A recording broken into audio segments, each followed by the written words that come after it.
अगले सेगमेंट का रुख करते हैं, अब शुरू करते हैं। और अब हम जरा थोड़ा सा पीएसयूज़ को लेकर के बातचीत कर लेते हैं। चलिए एक एक करके जो है हम उन शेयरों को तलाशने की कोशिश करते हैं जो कि आज पीएसयूज़ के अंदर, हालांकि अब थोड़ा सा धीमापन आ रहा है। प्रदीप सर, मेटल के साथ शुरुआत करना चाहेंगे या फिर गैस के साथ शुरुआत करना चाहेंगे? आज हमने देखा गेल के अंदर तो बड़ी पिटाई हुई है, लेकिन आईजीएल में थोड़ी सी रिकवरी है। आईजीएल को लेकर के आपका व्यू क्या है? इंद्रप्रस्थ गैस लिमिटेड, ये थोड़ा सा हम लोगों ने कम चर्चा में लिया हुआ है, तो आईजीएल पे फंसे शुरुआत करना चाहेंगे 201 202 पे, क्या व्यू रहेगा आपका? सर एक डबल बॉटम फॉर्मेशन हुआ है। डबल बॉटम फॉर्मेशन 169 170 के आसपास हुआ सर, यहाँ से ऑलमोस्ट 30 पॉइंट नीचे ही है। उसके बाद अभी कंसोलिडेशन एक रेंज में फंसा हुआ है। जब तक ये स्टॉक ऑलमोस्ट 228 228 के ऊपर ब्रेकआउट नहीं देता ना, ये भागेगा नहीं। 228 के ऊपर सीधा सीधा आपको पौने 300 तक आते हुए दिखाई देंगे। लेकिन अभी अगर किसी के पास है, ऑब्वियसली आप बने रहिए। जो एक शॉर्ट टर्म में बॉटम फॉर्मेशन हुआ था उस जोन के आसपास, आप 160 पे एक स्टॉप लॉस मेंटेन कीजिए। अभी आप बने रहिए स्टॉक के साथ। फ्रेश बाय नहीं करना। फ्रेश बाय उस दिन करना है जिस दिन 227 228 का जो जोन है उसके ऊपर जाके क्लोजिंग मिलेगा, एक हफ्ता वीकली। उसके बाद आपको सीधा सीधा 300 तक का मूव मिल सकता है। तो बने रहने का सलाह होगा, लेकिन फ्रेश बाय नहीं रहेगा जी। चलिए इस ये बात यहाँ पर निकल करके आई है। गेल सर, गेल भी जरा कवर कर लीजिए सर, चूँकि हम लोग पीएसयूज़ पे बात कर रहे हैं, तो गेल को भी थोड़ा सा मैं चाहूँगा कि इस पे जो है थोड़ी सी आपकी राय हो जाए। क्या टिप्पणी रहेगी सर? सर गेल में ना एक फ्रेश ब्रेकडाउन आया हुआ है और हमें लगता है कि ये और भी नीचे थोड़ा आ सकता है। इसका फेयर वैल्यूएशन होगा ना 159 158 के आसपास। तो बाय तो नंबर वन किसी को करना नहीं है। सेकंड, अगर किसी के पास स्टॉक ऑलरेडी है तो ये और भी आप नीचे प्राइस आ सकता है 159 तक। तो आप एक बार कैलकुलेशन कर लीजिए कि ये आपके लिए सही होगा क्या। 159 अगर आता है तो हो सकता है 159 के नीचे भी आ जाए, लेकिन 159 160 एक ऐसा रेंज है वहां से बाउंस बैक दिखाने का हाई पॉसिबिलिटीज है। तो फ्रेश बाय रिकमेंडेशन इसमें अभी नहीं है। और किसी के पास अगर होल्डिंग है तो आप करेंट जोन से भी एग्जिट करके जा सकते हो, क्योंकि बहुत सारे लोगों का पर्टिकुलर स्टॉक में फ्यूचर में ऑप्शंस में पोजीशन रहता है। तो आप 159 आपके लिए बहुत लंबा हो सकता है, तो उतना लॉस आपको लेना नहीं है। मैं आपको कैश का लेवल बता रहा हूँ। अगर आपके पास फ्यूचर में कोई लॉट है जो आपके लिए बहुत ज़्यादा हो रहा है लॉस, तो आप एग्जिट करके निकल जाइए, क्योंकि जिस तरीके का ब्रेकडाउन आया है ये कंटिन्यू करने वाला है। मुझे लगता है कि नेक्स्ट 2-3 हफ्ता ये रैली कंटिन्यू होगा। नीचे के साइड में 160 के आसपास 159 के आसपास का एक सपोर्ट है जी। चलिए ये बात यहाँ पर निकल करके आई है। और इसके बाद जो काउंटर आज हम देख रहे हैं पीएसयू के अंदर, जिस पर बातचीत करना चाहेंगे, वो है हिंदुस्तान जिंक। हिंदुस्तान जिंक पे भी सर जरा देखिए 2% के आसपास की तेज़ी देखने को मिल रही है। 483 484 के आसपास अब पहुंचता हुआ धीरे धीरे करके ऊपर की तरफ बढ़ रहा है। कल भी मेटल पे लेकर के काफ़ी बातचीत हुई थी, अभी क्या करना चाहिए सर? बिल्कुल जी। हिंदुस्तान जिंक पे मुझे लगता है कि शॉर्ट टर्म में एक रैली आया था। रैली के बाद अभी एक थोड़ा बहुत कंसोलिडेशन रेंज पे फंसा हुआ है। आज थोड़ा पॉजिटिव मोमेंटम है, लेकिन बने रहने का सलाह होगा। अगर किसी के पास भी पोजीशन है बिल्कुल आप बने रहिए। आपको एक स्ट्रिक्टली स्टॉप लॉस ना यहाँ पे 418 रुपीज के आसपास होता है। तो अगर किसी के पास पोजीशन है बने रहिए। फ्रेश बाइंग करना अभी ये परफेक्ट फेयर वैल्यूएशन नहीं है। अगर किसी को बाई करना है तो 430 से लेके 440 के रेंज पे, यहाँ से भी 40-50 रुपीज नीचे आपको करने का सलाह रहेगा। आप अभी बने रहने का सलाह रहेगा इसमें। और 563 570 का भी टारगेट आपको शॉर्ट टाइम में आते हुए दिखाई देंगे। बिल्कुल जी। और एक मैं यहाँ पे बताना चाहूंगा, जैसे कि 484 है। अब 484 है, एक्चुअल में मैं आपको यहाँ पे 570 का टारगेट दे रहा हूँ। तो अभी ऐसा भी हो सकता है, अच्छा तो 570 अगर आना ही है तो 484 में क्यों ना बाई करें। 484 में इसलिए बाय नहीं करना है क्योंकि ओवरऑल जो जियो पॉलिटिकल टेंशन है, ओवरऑल जो मार्केट का इन्वायरमेंट है, हमें लगता है कि ये फेयर वैल्यूएशन आज के दिन के हिसाब से नहीं है। आपको ऑलवेज रिस्क का साइड ज्यादा सोचना चाहिए, क्योंकि फेयर वैल्यूएशन अगर 420 के आसपास है तो एटलीस्ट आपका बाइंग जोन होना चाहिए 430 से लेके 440 के आसपास, जो एक स्टैगर बैनर पे इन्वेस्टिंग होगा। तो इसीलिए करेंट जोन से बाई करने का सलाह नहीं रहेगा। रिस्क रिवॉर्ड रेशियो फेवरेबल नहीं है, लेकिन आपके पास अगर पोजिशन है तो आप बने रहिए।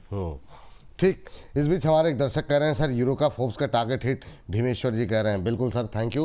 हालांकि हमने भी बता दिया था, आपने भी बताया। ये दिखाता है आप लोग कितने अलर्टनेस के साथ कार्यक्रम को देखते हैं, उसके साथ इन्वॉल्व रहते हैं। तो थैंक यू आप अपडेट देने के लिए। लेकिन हम लोगों ने भी अलर्ट कर दिया है, तो आप चाहें तो प्रॉफिट बुक करें। बाकी 750 का भी उसमें टारगेट है सर। उसके लिए स्टॉप लॉस वाली शर्त और बाकी जो शर्तें हैं वो मैंने उल्लेख कर दिया, तो पीछे जाके देखेंगे तो आपको पता लग जाएगा। लेकिन अमित जी का प्रश्न है, ले लेते हैं। अमित जी सर बीपीसीएल के बारे में जानना चाह रहे हैं। 281 पे लेके बैठे हुए हैं और ये भी एक पीएसयू कंपनी है, तो हम इस कार्यक्रम में इसको शामिल कर सकते हैं। पीएसयू को लेकर के कोई सवाल है तो 5-10 मिनट के अंदर हम जितना कवर कर सकेंगे कवर करने की कोशिश कर रहे हैं। तो सर पीएसयूज़ पे एक बीपीसीएल और आईओसी दोनों कवर कर लीजिए सर। क्रूड में थोड़ा सा इम्प्रूवमेंट देखने को मिला, चले हैं। अब इनकी खरीद 281 की है। कहाँ पे इन्हें एग्जिट करना चाहिए, जानना चाह रहे हैं कि अब प्रॉफिट बुक कर लें या अभी कोई ट्रेलिंग स्टॉप लॉस देंगे इनको, जिससे कि इनका मुनाफा भी सुरक्षित रहे। आपकी टिप्पणी क्या रहेगी? सर कोई ट्रेलिंग स्टॉप लॉस नहीं होगा। अगर शॉर्ट टर्म भी हुआ है, आप पूरा प्रॉफिट बुक करके यहाँ से एग्जिट करके निकल जाइए। अगर आप अभी बाय करना चाहते हो तो अभी बाय मत कीजिए, वेट कीजिए, क्योंकि ये मेक और ब्रेक जोन के आसपास आ चुका है। मुझे एक बार खरीदना है तो मैं 320 से लेके 330 के आसपास खरीदूंगा, लेकिन अभी 362 में नहीं खरीदूंगा, क्योंकि इससे पहले का जो रेजिस्टेंस था 377 के आसपास, उसके बाद भी टॉप बनाया था 378 के आसपास, वो सस्टेन नहीं हुआ। तो हाई पोटेंशियल है कि यहाँ से एक बार और थोड़ा आपको नीचे देखने को मिल सकता है, तब जाके आपको बाई करना है। लेकिन अगर आपका व्यू हो गया है, शॉर्ट टर्म है, तुरंत नो ट्रेलिंग स्टॉप लॉस। वही सुसाइड करने वाला सिचुएशन होगा अगर मैं यहाँ पे ट्रेलिंग स्टॉप लॉस देता हूं तो। जानबूझ के वो मैं देना नहीं चाहता। आप प्रॉफिट बुक कीजिए और निकल जाइए, एग्जिट करके जाइए। फ्रेश बाय अभी नहीं करना। या तो ब्रेकआउट के बाद 380 के ऊपर 2 हफ्ता सस्टेन होता है, देन बाय करेंगे। अदरवाइज एक बार 320 325 के आसपास आता है तो देन, बीच में कहीं पे नहीं रहना। बीच में कहीं मत रहिए, ये सलाह आपके लिए है। दूसरा भी बता दीजिए सर, आईओसी भी देख लीजिए एक बार ज़रा, क्योंकि ये चलते एक साथ ही हैं ज़्यादातर। क्या आईओसी में भी सेम रुख रहेगा या फिर कुछ परिवर्तन रहेगा आपका? सर आईओसी में भी सेम व्यू है। मुझे लगता है कि रिसेंट टॉप बना था 173 में, तो 162 के आसपास का प्राइस है। एक बार प्रॉफिट बुक करके निकल जाइए। शॉर्ट टाइम फ्रेम का लिए अगर आपने लिया था तो इसको फिर से एक बार आपको 145 144 के आसपास आपको मौका मिलेंगे, अगर आप शॉर्ट टर्म ट्रेडर हो। अगर लॉन्ग टर्म के लिए थे और अभी आप होल्ड कर रहे हो तो आपके लिए नो बाइंग सेलिंग, आप बिल्कुल बने रहिए। ये दोनों स्टॉक के लिए, बीपीसीएल आईओसी दोनों के लिए बने रहिए। लेकिन अगर आप फ्रेश बाय करना चाहते हो तो 145 140 के एक जोन से फिर से आपको बाइंग अपॉर्चुनिटी मिलेंगे, तब आपको बाय करना है। चलिए अमित जी, अमित सुनाताके जी, उम्मीद करते हैं आपको उत्तर मिल गया होगा। अगला सवाल ले लेते हैं। कैसे शेयर पे बीएचईएल पहले सुस्त था, लेकिन अब गेल की तरह ही सुस्त था ये भी, बीएचईएल भी। लेकिन इधर रैली एक अच्छी देखने को मिली है। अब 300 के नज़दीक पहुंचता हुआ दिखाई दे रहा है। एक महीने में 22-23% चला है। काफ़ी लोगों के सवाल भी हैं इस पर, तो अब उन्हीं सवालों के को शामिल कर पाएंगे जो कि पीएसयू से जुड़े हुए हैं इस थीम के अंतर्गत। प्रगति जी ने 313 पे लिया हुआ है, अभी भी ये लॉस में है। लेकिन काफ़ी लोगों ने सर नीचे के लेवल पे भी खरीदा हुआ है। जो लोग नीचे के लेवल पे खरीदे हैं उन्हें कहाँ प्रॉफिट बुक करना चाहिए, और हायर लेवल पे जो लोग फंसे हुए हैं उनके लिए क्या सजेशन रहेगा? जो लोग नीचे के लेवल में बाइंग किए थे उनको मैं बोलूंगा आप एक बार बने रहिए स्टॉक के साथ। आपको प्रॉफिट अगर लेना है तो अभी नहीं, एटलीस्ट 310 के ऊपर एक बार 2-4 दिन वेट कीजिए।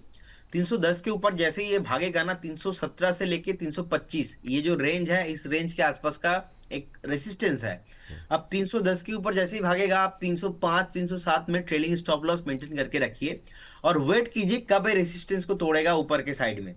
नहीं तोड़ता है तो आप प्रॉफिट में ही होंगे। और जिनका बाइंग है 315 316 के आसपास, आपको कॉस्ट टू कॉस्ट कभी भी आता है तो उस टाइम पे आपको एक बार एग्जिट करने का सलाह रहेगा। यहाँ पे दो व्यू है। व्यू वही है कि अगर आपने बाइंग किया है नीचे के साइड में, आपको ऊपर एग्जिट करना है। अगर आपने बाय किया है 315 314 के आसपास, तो ऑब्वियसली उस टाइम पे या तो आप, दो भी हो सकता है कि नहीं मेरे को पहले लॉस रिकवर हो जाए तो मैं एग्जिट कर दूंगा, ऐसा माइंड सेट है तो फटाफट निकल जाओ। और अगर आप नहीं निकलते हो तो फिर आपको और वेट करना पड़ेगा। कंपनी खराब नहीं है सर, फंडामेंटली बहुत बढ़िया कंपनी है।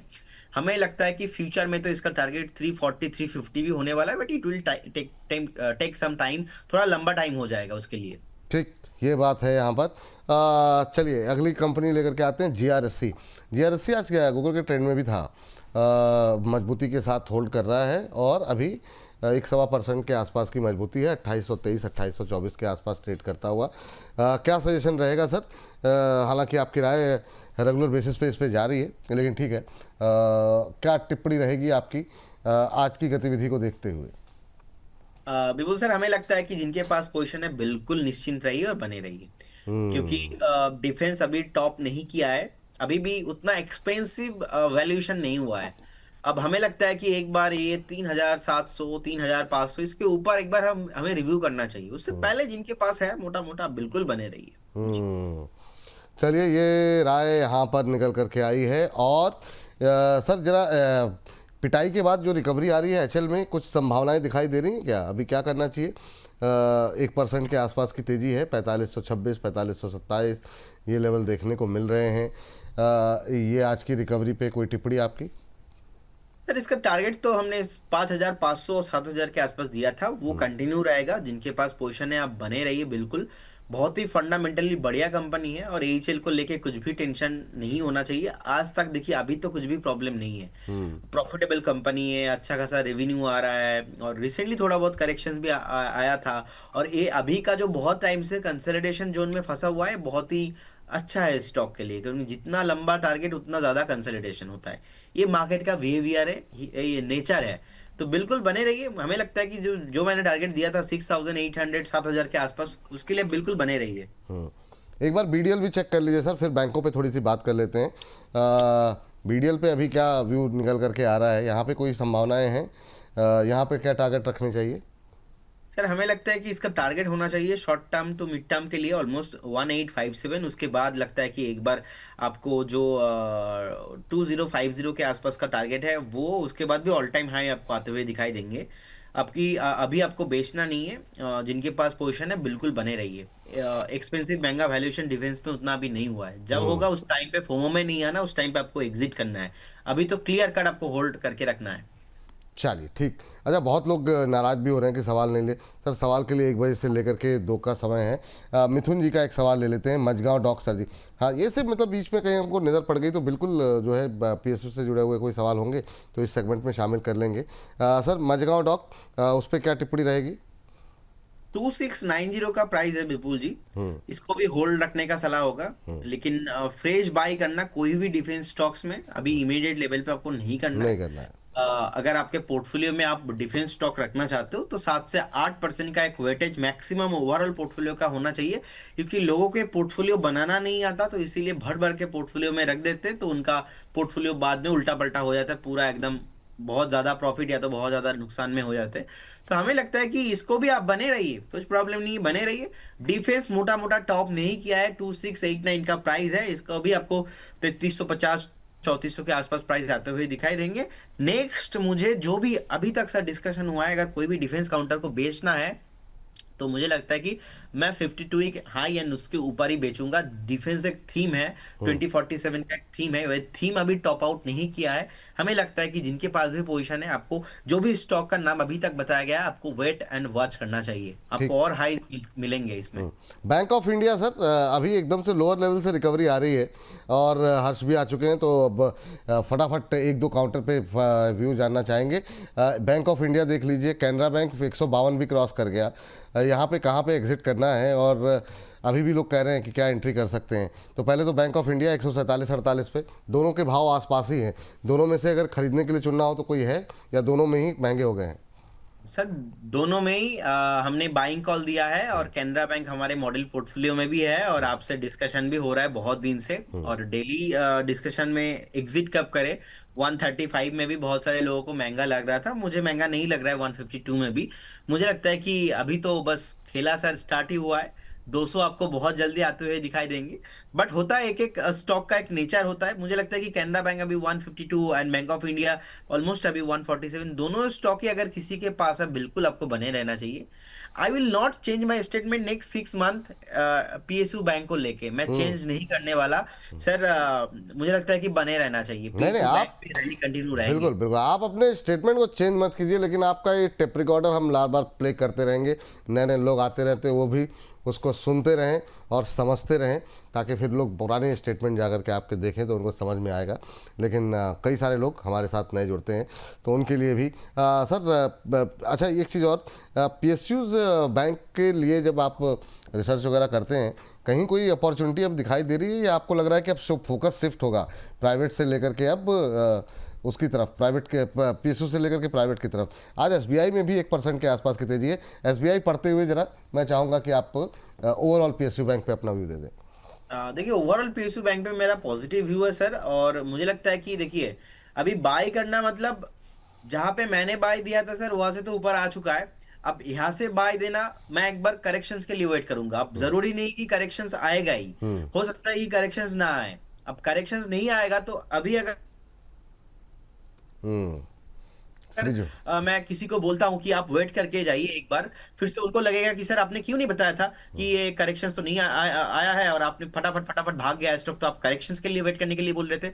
अब अभी हम जो है हम थोड़ा सेफ जाना चाहते हैं और जी। आपका पैसा ज्यादा नुकसान नहीं होगा, इसकी वजह से हम बोल रहे हैं कि थोड़ा नीचे आता है तो कैनरा बैंक को या तो स्टेट बैंक ऑफ इंडिया को ही आप खरीद के जा सकते हो। ठीक। लेकिन हमें लगता है कि सर इसमें 1150 का target, State Bank of India, Canara bank 200, Bank of India ji. Almost 190 200 के आसपास आपको मिलेगा, बहुत सर जल्दी मिलेंगे। ठीक सर।